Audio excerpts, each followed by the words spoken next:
The option for the poor of the preferential option for the poor is one of the basic principles of the Catholic social teaching as articulated in the 20th century. Theological significance. According to proponents of this principle, the option for the poor refers to a trend throughout the Judeo-Christian Bible of preference being given to the well-being of the poor and powerless of society in the teachings and commands of God as well as the prophets and other righteous people. Jesus taught that on the day of judgment, God will ask what each person did to help the poor and needy. Amen. I say to you, whatever you did for one of these least brothers of mine, you did for me. Quote. This is reflected in Catholic canon law, which states, the Christian faithful are also obliged to promote social justice and, mindful of the precept of the Lord, to assist the poor. According to said doctrine, through one's words, prayers and deeds one must show solidarity with and compassion for the poor. Therefore, when instituting public policy one must always keep the preferential option for the poor at the forefront of one's mind. Accordingly, this doctrine implies that the moral test of any society is how it treats its most vulnerable members.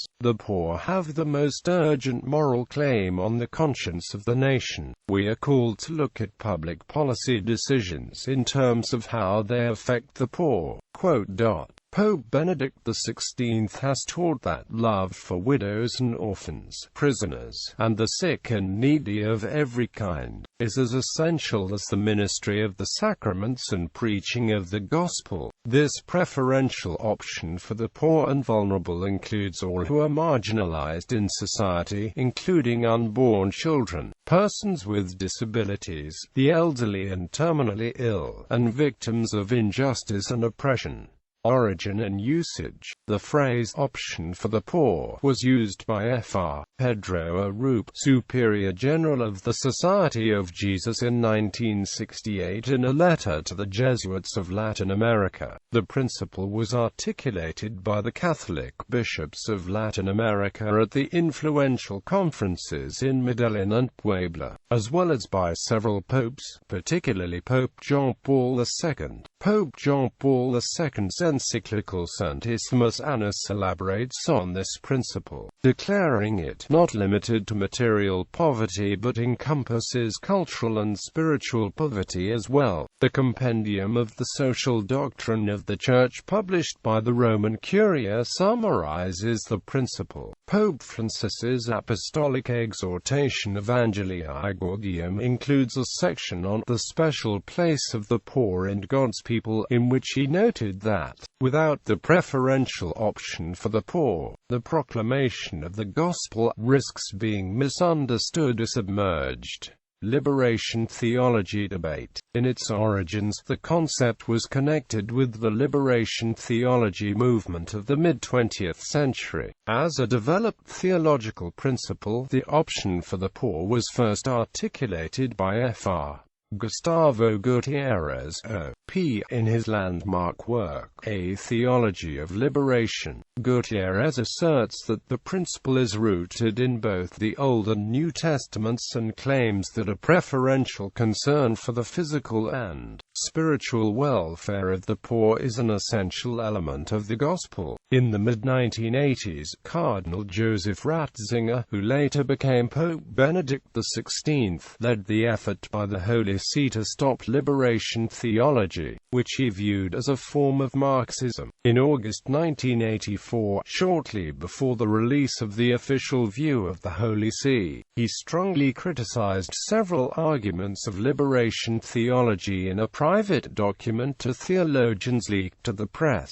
Ratzinger believed that liberation theologians contend that Christians must engage in a class struggle in the present to break down the gulf between rich and poor. As summarized by Cardinal Ratzinger, the biblical concept of the poor provides a starting point for fusing the Bible's view of history with Marxist dialectic. It is interpreted by the idea of the proletariat in the Marxist sense and thus justifies Marxism as the legitimate hermeneutics for understanding the Bible. The Congregation for the Doctrine of the Faith formulated the official Vatican view in Instruction on Certain Aspects of the Theology of Liberation. Its limited and precise purpose, to draw the attention of pastors, theologians, and all the faithful to the deviations and risks of deviation, damaging to the faith and to Christian living, that are brought about by certain forms of liberation theology which use, in an insufficiently critical manner, concepts borrowed from various currents of Marxist thought. The instruction elaborated that it was not a disavowal of people who were responding to the preferential option for the poor. It should not at all serve as an excuse for those who maintain the attitude of neutrality and indifference in the face of the tragic and pressing problems of human misery and injustice.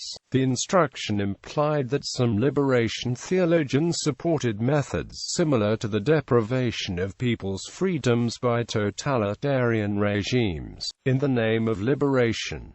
It charged that these supporters betray the very poor they mean to help. Jesuit theologian Enrique Nardoni has argued at length in his exhaustive study, Rise Up, O Judge, that the Bible as a whole and its cultural context support a preferential option for the poor. Several representatives of liberation theology use the option for the poor also as a criterion for assessing environmental conflicts, arguing that the consequences of environmental degradation are distributed unequally and concern the developing countries and the poor to a greater extent as the industrialized countries that caused the problem. Authors like Leonardo Boff urge the Church to get engaged in environment policy advocacy and to act as a lawyer on the side of the poor and marginalized. A position paper of the German Bishops' Conference on Climate Change therefore pleads for applying the option for the poor also to the victims of climate change.